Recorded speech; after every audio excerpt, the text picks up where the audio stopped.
Hi guys, it's Josh. And there's my fucking cell phone now going off too. This is like fourth time I've tried to film this. I'm oversaturating on purpose right now, guys. That's why you see a lot of white light. I actually have too many white lights flowing right now, but I'm doing it intentionally. I haven't been feeling well. I actually spent this last weekend in the hospital. And if you've been following me on X, I've pretty well laid out what's been going on. But yeah, I spent the last week in the hospital, and tomorrow I've got to go do another sleep study. This will be the third one. I have an idea what it is. Doc has a pretty solid idea what it is, but he just wants to confirm it with another. Essentially, this is rule out certain things, is what he's looking to do with this one. So, I'm going to try and get this filmed and edited and posted yet this week. I do have a couple big announcements coming that hopefully in the next week I'll have a video posted up on that one.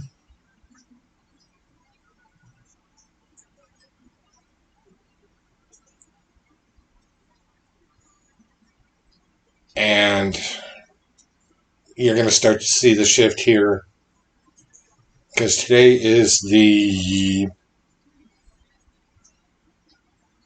11th, 12th, something like that, of January.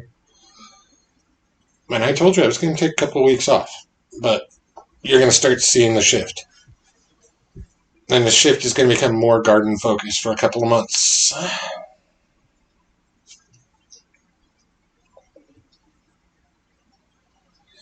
And with that, I've already started doing a lot of the garden planning, and this one's going to be a lot of cut and dry stuff.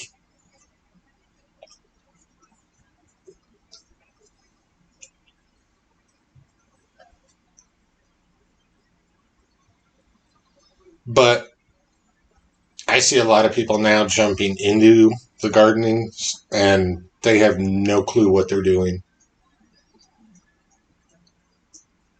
Even people that are so-called experts don't have a clue what they're actually looking at. And I'll lay out my basis of knowledge. I went to college originally for prairie science. Technically, it was arranged science with an emphasis in prairie restoration. Prairie and wetland restoration was essentially my focus initially in college, and then I switched to business. I never finished either degree. So, but I have very solid base in both. So, that's my knowledge base, and that's where I'm coming at you from when I start to talk this.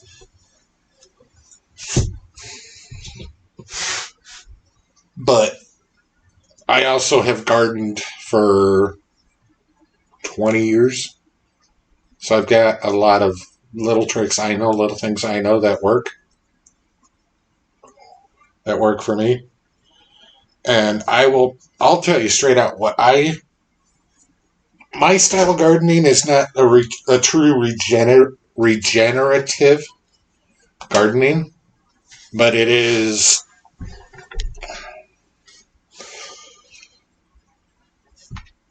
it's essentially cash crop gardening, or cash crop farming scaled down to a gardening sense, essentially. It's regenerative, but it's not a full regenerative. I do end up playing with some bugs and playing with some natural fertilizers and stuff. So, if I was helping someone just getting into gardening, where would I start? First thing I'd tell you is know your soils, know your soil types. And it doesn't have to be super specific. Like mine, I know I've got Okoboji soils and all that. I don't need to know that. I know I have heavy clay base, and I have old. Part of where I'm putting it used to be an old junkyard, so I know I have a lot of less than ideal soils, we'll put it that way. So when I first started laying out the garden at this place, what I did the first 2 years is I laid out small gardens, but I also used bioregenerative bugs, bioregenerative microbes that were going to help improve the soil. And those first couple of years, they sucked for outcome. I was lucky if I got 1 ear of corn. Seriously.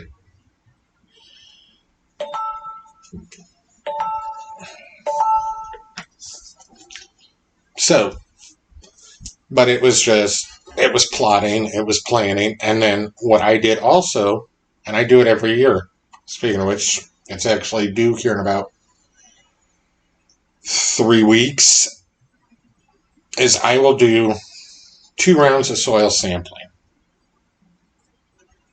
Again, this is taking the idea of your cash crop farming and just micro scaling it. I've got a local cooperative little local grain company that I can take in soil samples with, and they'll give me a full report and tell me not only what my soil is strong in, but what nutrients both micro, which is very little amount needed, and macronutrients, which are your major nutrients, are lacking and are in surplus. And that'll help me decide every year what fertilizer I need, how much, and kind of how I'm going to start laying out the garden year after year. But more on how I'm going to lay it out here in a second.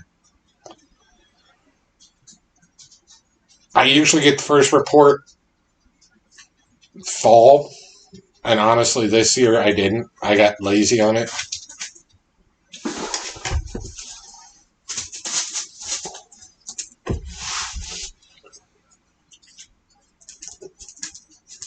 If you guys are wondering, Spot's sitting here walking around. His arthritis has been really acting up the last couple of days with weather changes. But yeah, soil sample usually I do in fall after I plow everything down, and I don't plow it. I that's a misspeak on my end. I do my year of growth, and get all the crops I want.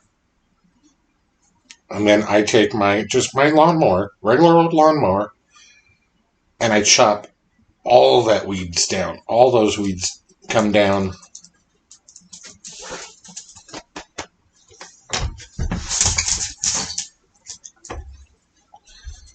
All those weeds get chopped down.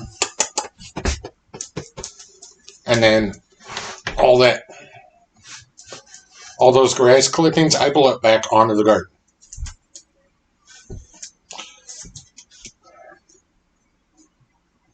And I'll let it set like that all winter.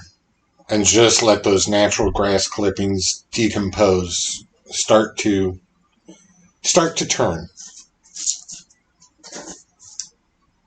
And then comes springtime.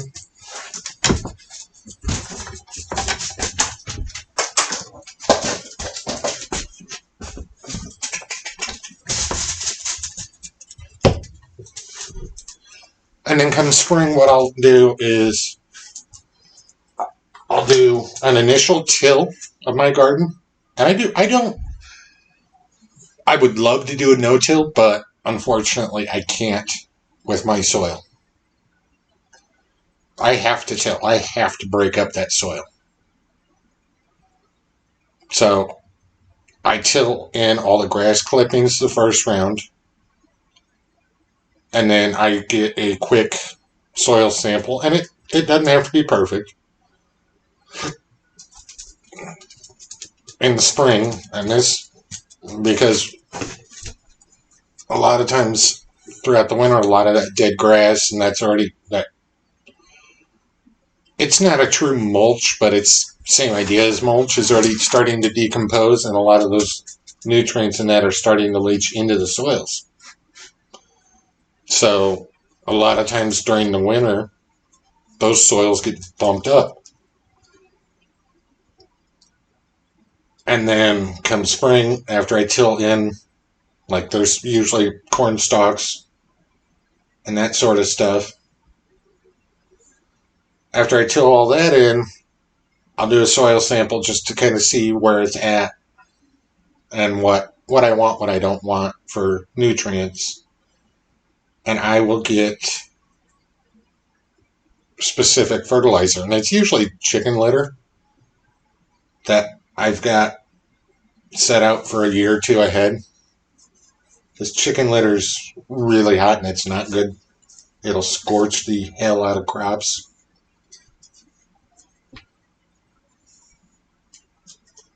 So I usually have that, put that down, and then till everything back in again, just to really break up that soil. Because my soil, I can literally, if I can get under the frost layer now, because it's middle of January, if I could get under the frost layer now, I could pick up soil just like this and regular ball, and it would be like a clay ball. And it would be hard to break that soil up. So I end up tilling it usually 2 to 3 times in my garden. And while I'm doing that, I'm also buying what I want for seeds. And how I do it works for me, because I do about a 30 by 30 garden. I do about 900 square feet, which seems like a lot. And truthfully, it is. But it's also most of my veggies for a year plus. I will, throughout the winter, and that's what this notebook right here is.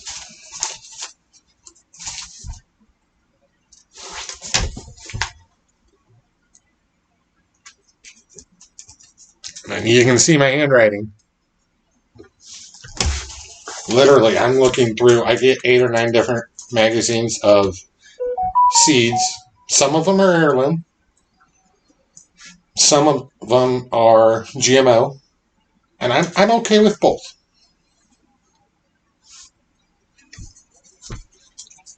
And I literally write out, okay, if I would get everything I want, what do I want? What's my prices on it? And all this OCD stuff that I want.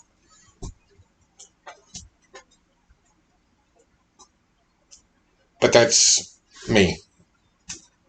Sorry, Spot's arthritis has been acting up, so I'm kind of watching him as he's walking around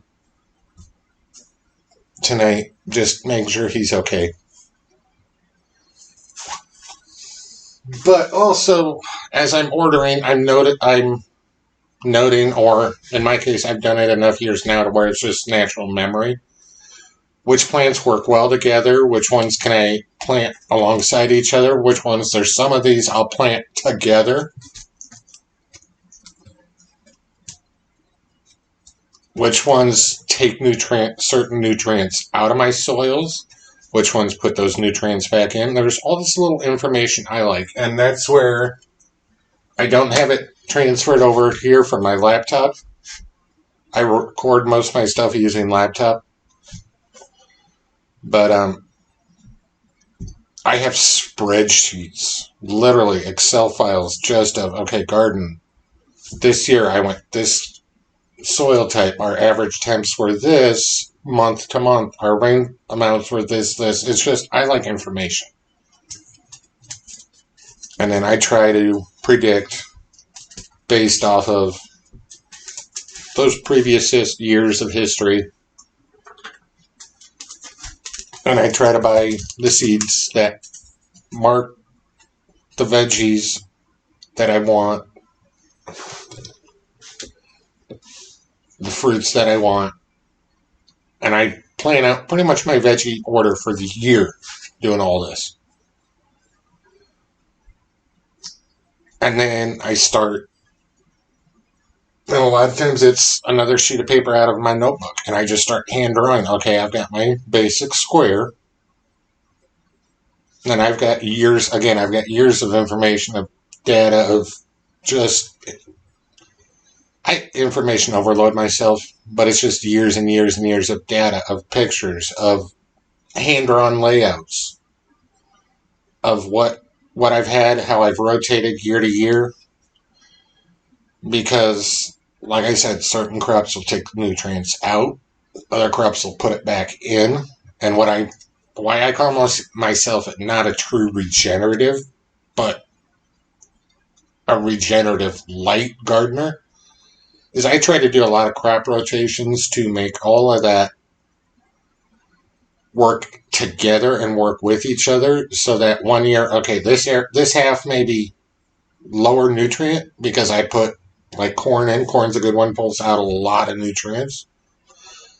But the next year I'll put beans and squash in there because those both put those same nutrients back in. Or what I've done in years past is I've done all three of them in the same row. It's called the Three Sisters. It's old Native American style farming.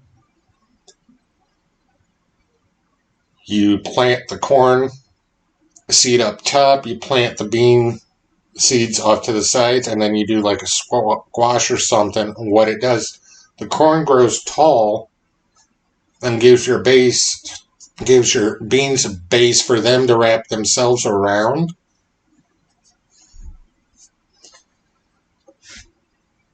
And then your squash will provide ground cover.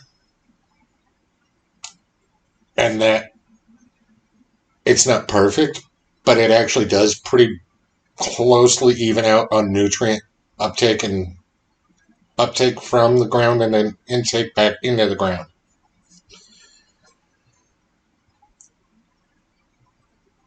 But I got off on a tangent there. Okay, so I've got kind of my wish list written for what I want for seeds. And this again, just this is just one magazine.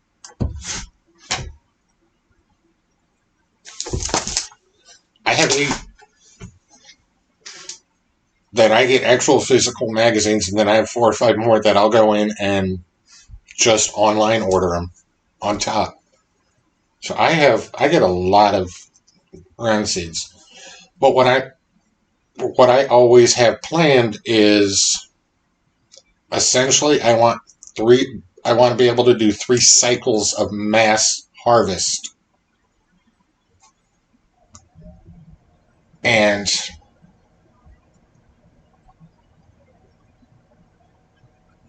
the way I figure it goes a little bit different than a lot of others will. And it depends year to year a little bit on how I lay out the garden exactly. But the idea is all the same. It is the first.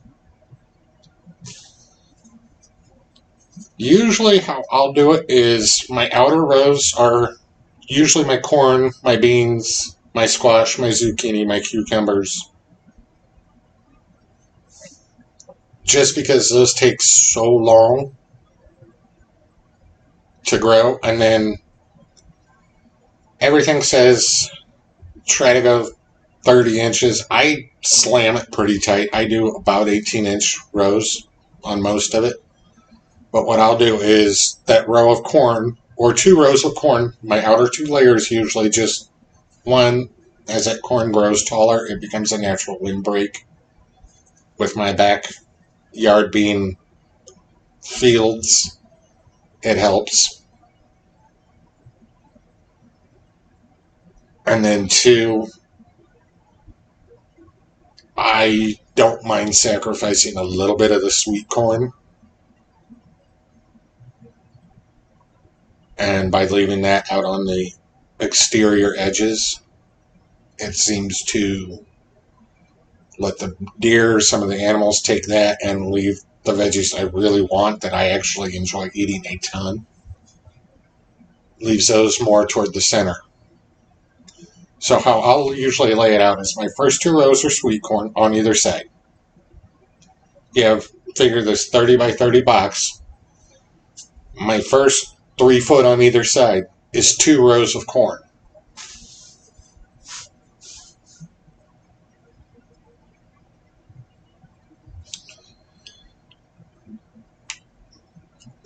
Corn. Some of the corn I'll put beans and squash in with. I won't do it on every one. And that, again, I'm trying to balance nutrients a little bit. But a lot of times what I'll also do is that inner of the 2 rows, I'll bump out to 30 inches, 30 to 32 inches. And then I'll do a row of, between the 2 rows of corn, I'll do a row of radishes. And I'll do radishes that germinate, or not germinate, but are harvest ready anywhere from 30 to 70 days. And carrots. I'll do some of my root veggies. Potatoes, sometimes I don't always have the greatest luck with potatoes.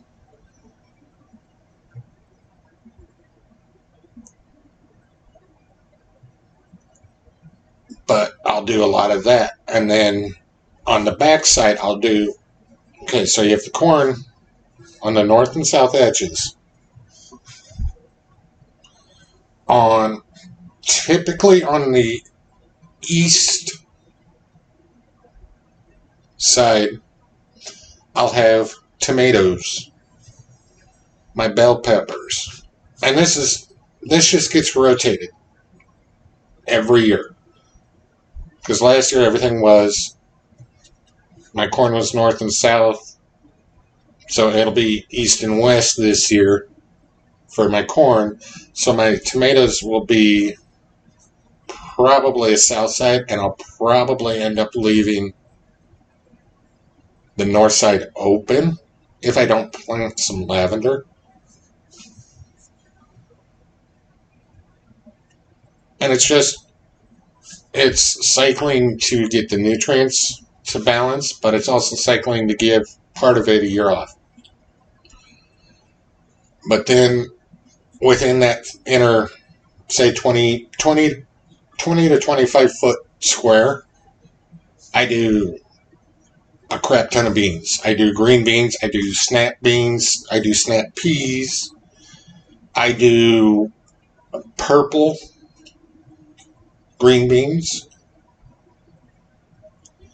I do a lot of carrots. I do multiple varieties of beans and carrots.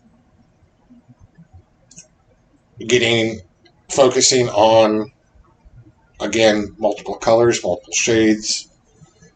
All that is it's different nutrients, and I want that ability. I'll usually plant a little bit of potatoes, but I don't have very good luck with them.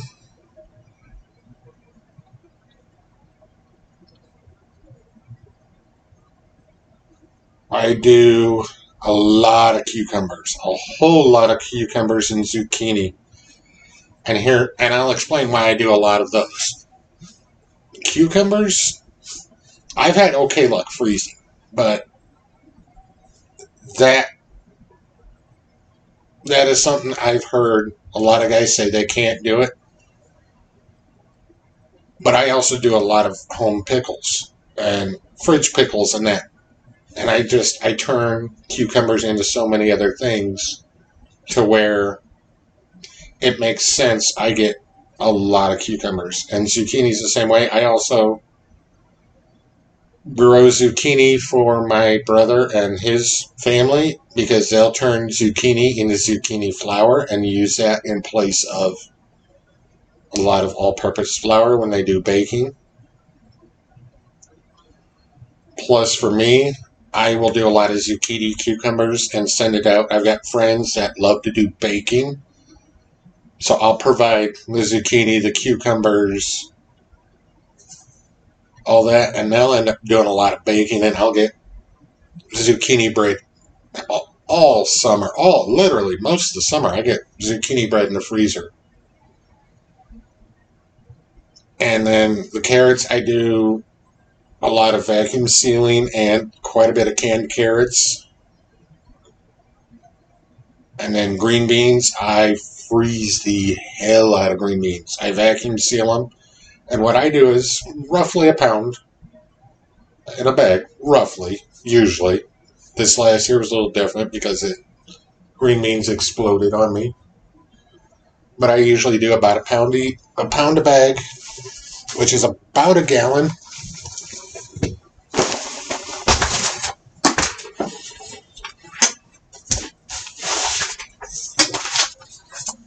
But yeah, no, I usually do about a pound a bag, which is about a gallon bag, roughly.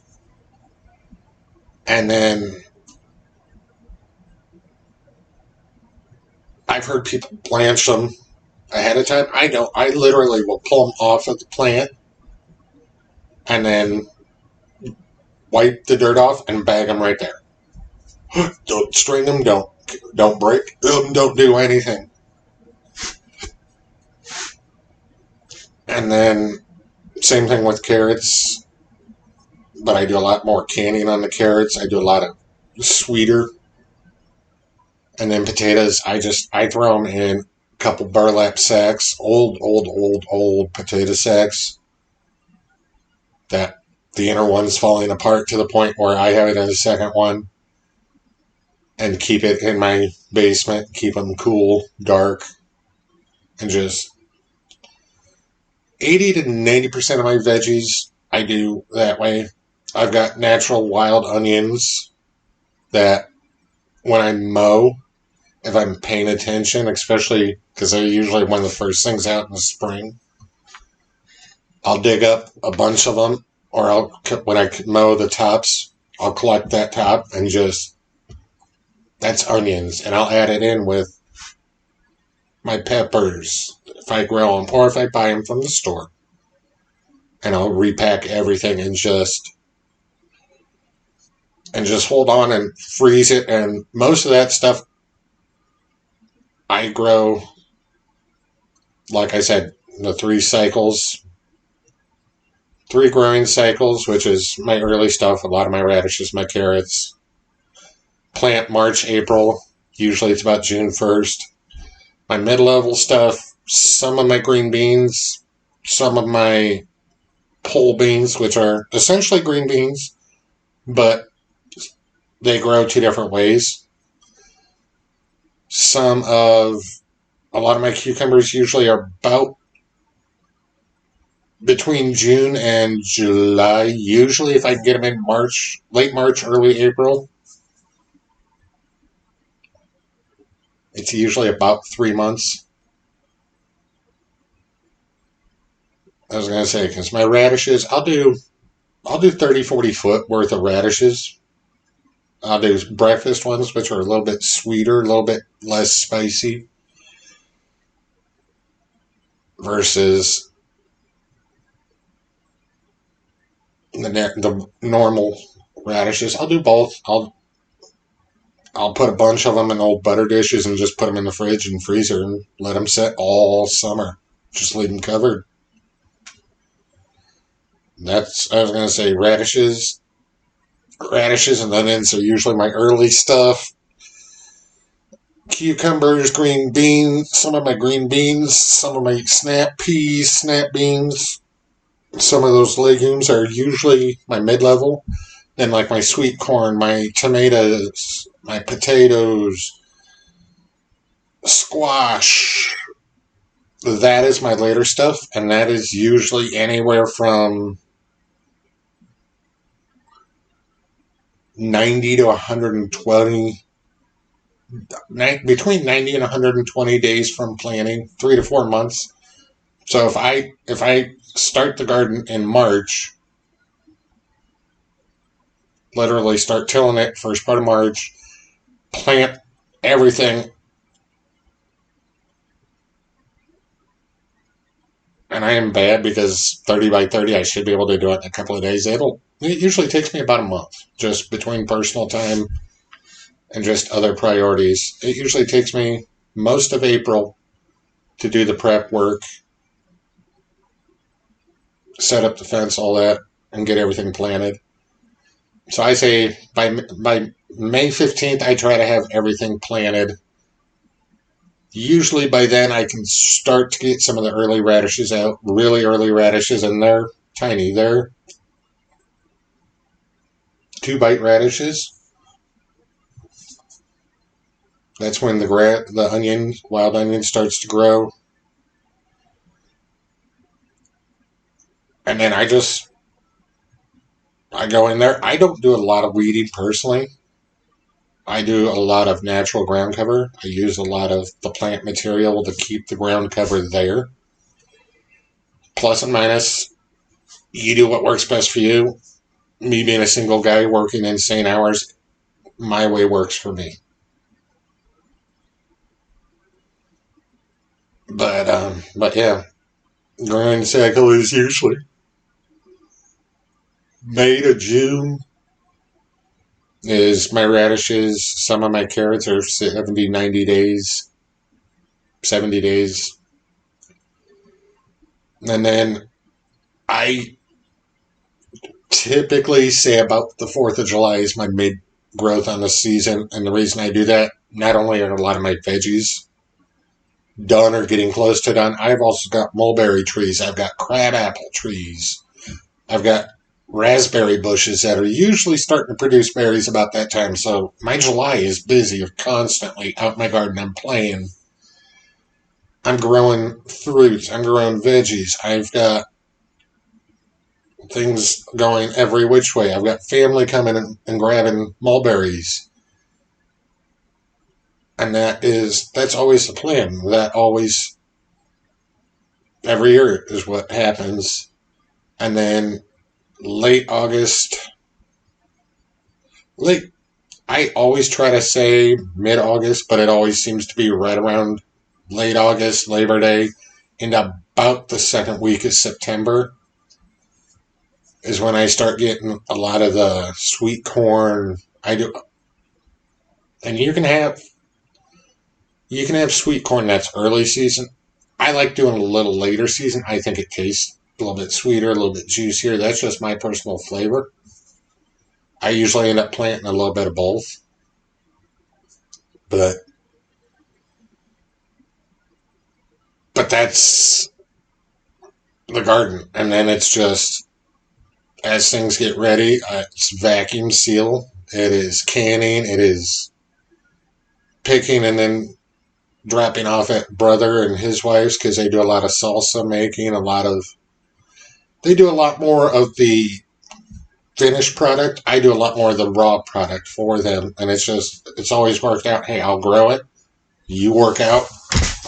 When you decide to cook a bunch of it or make a bunch of it, make me up some of it. And the same thing with like the zucchini bread, the banana bread, spice bread. I do a lot of bargaining and bartering in that sort. And that a lot of my stuff, I don't actually take cost.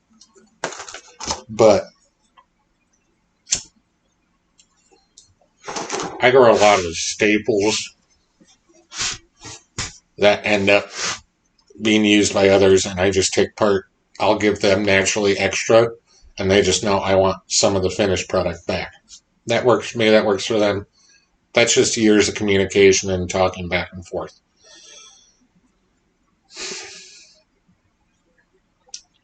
But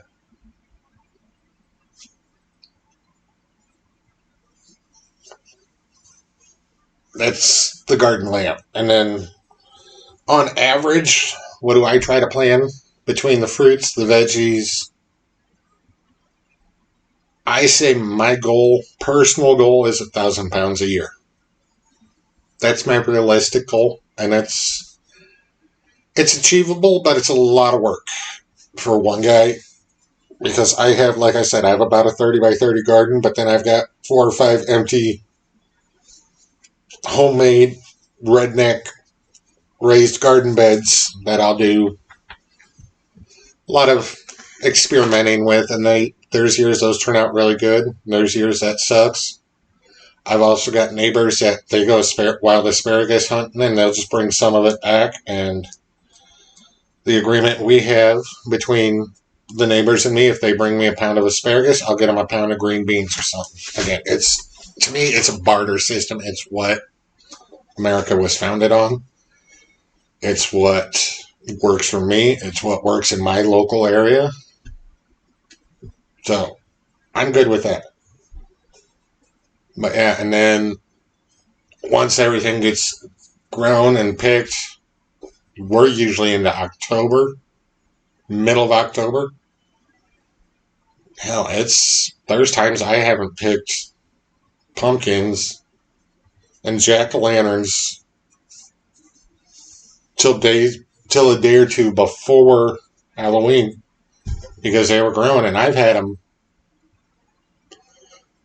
beach ball size and bigger just out of my little garden.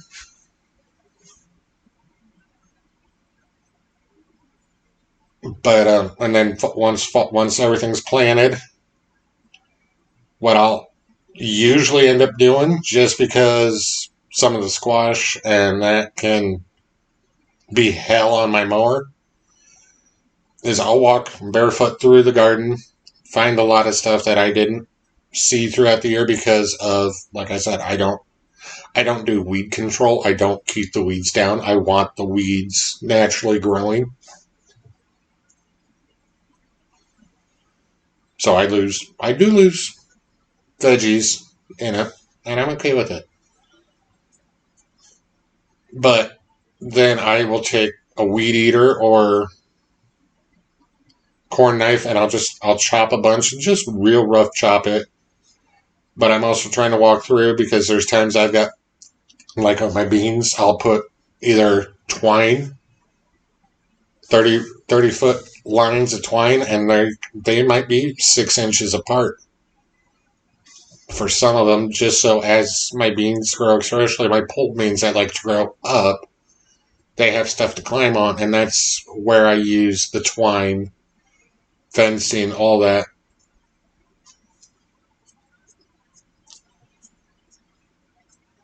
But then I'll pull all that out, I'll chop all the dead down, and I'll just leave it right there in the garden. And then usually first week in November, I can get the mower in there. It's dried out enough.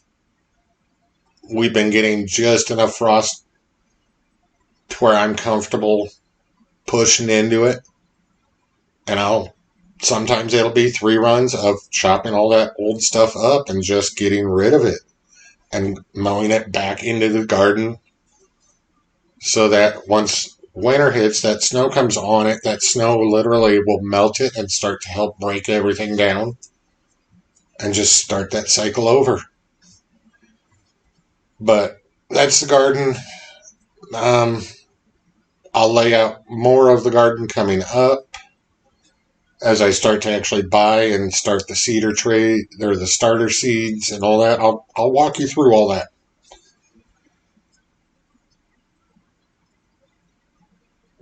But I need to make an announcement. And this one I'm actually really excited about.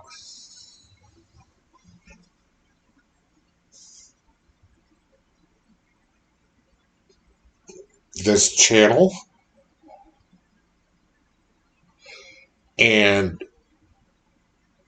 my ex profile connected with the channel, we're going to launch some merch. We're going to launch merchandise. Specifically, what I've got ordered are 2 different hoodies and 2 different t-shirts. Now I've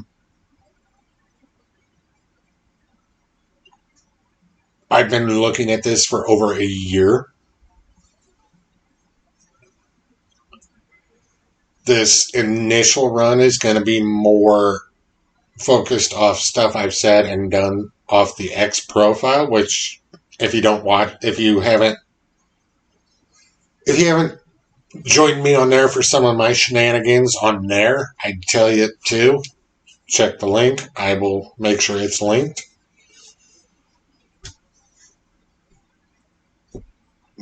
But it's going to be a very limited run, this initial. And I will be honest, I am nervous as hell. And I will make you a promise. I will never sell something just to sell it. And that starts with this merch run. I'm putting my own money up to check every single sample design that I chose. I put my own money up to check to make sure the print on each shirt is going to be quality to my standards. And then I'm going to put each shirt through some hellacious paces to ensure it is up to my standards. And I promise you this ain't coming from Joe Blow off the internet. This is coming from Josh. I will never, ever shill a product I do not believe in and I do not use myself. And that starts with these shirts. The order is coming. They're supposed to be here in the next week. You will see me start wearing some of that merch.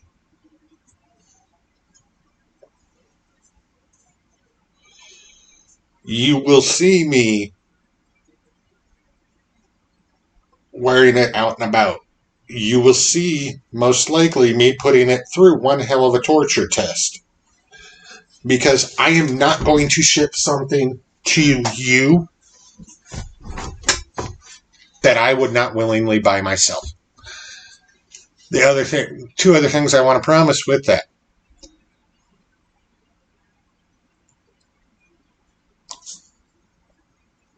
Everything in this limited run, this first one's going to be limited. I'm putting the feeler out there, see if it's worth it. But this first one, everything is fulfilled right here in the US of A. And it is going to be, it is going to be limited to USA only this first run. I don't have anybody across the ocean or up in Canada land that I know of that follows me. So this first order is limited to USA only. It is fulfilled in the USA. And with that, I also need to, and I'm going to be straight honest with you guys, these blanks are costing me more money. I can get these blanks for half the price I'm having to pay for them. But I won't do that because I'm not going to ship out junk. I think these are better quality samples. I think these are better quality t-shirts than the ones that are ordered or that are made and fulfilled internationally. So I'm paying a little more and I'm absorbing that cost. I'm not putting it on you guys. And I'm just going to be real with you on that. So, yes, the t-shirts, as of right now, they're going to be $20 a shirt, plus flat shipping rate. And I'm absorbing most of that shipping cost myself. The sweatshirts are going to be $40 with a flat shipping rate. And again, I'm absorbing all those costs. I'm going to be honest with you guys. I'm going to do something a lot of other people with merch won't do, and I'm going to be upfront. My margins on these shirts are razor thin. Most people say double the money off of shirts. I ain't making $4 a shirt. I'm making less than $4 a shirt. After all my costs are pushed in, most of them I break even. And I'm just going to be honest with you guys. I'm not doing this the smart business way. And that's why we're going to limit this first run for a little bit. But stick with me. When those get here, I'll make the public announcement both on here and on my X, and I will get you guys the link to get it. And if it goes well, we'll always add designs. We'll always add stuff I think is hilarious.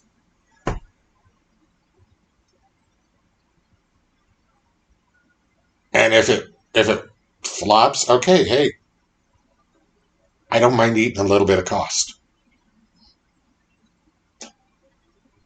But the promise I'll make to you guys is that the orders are going to fulfill. The shirts are going to be good quality, American made, well, American fulfilled. I can't guarantee you they're American made. And if there's any snafus in it, just send me a message. I will work something. We'll work together, and I'll make sure you either get your shirt or you get your money back if there's an issue. But I'm going to ask, be patient with me on that. I am a one-man show. I have a full-time job beyond this. I work 70 hours a week at my full-time job and then come do this for another, on average, 20 to 30 hours a week. And do 2A advocacy within the state of Iowa. So, when the merch does come out, I promise you, it is going to, I'll have done everything I could to make it as good of a product as I can. Good quality. And it's my name on the line. And if it's not, I'll pull the shirts. And I will make everyone square. But with that, guys, I'm going to let you go. Have a good one. This one, not really a desk side chat. Really, it's not. Not really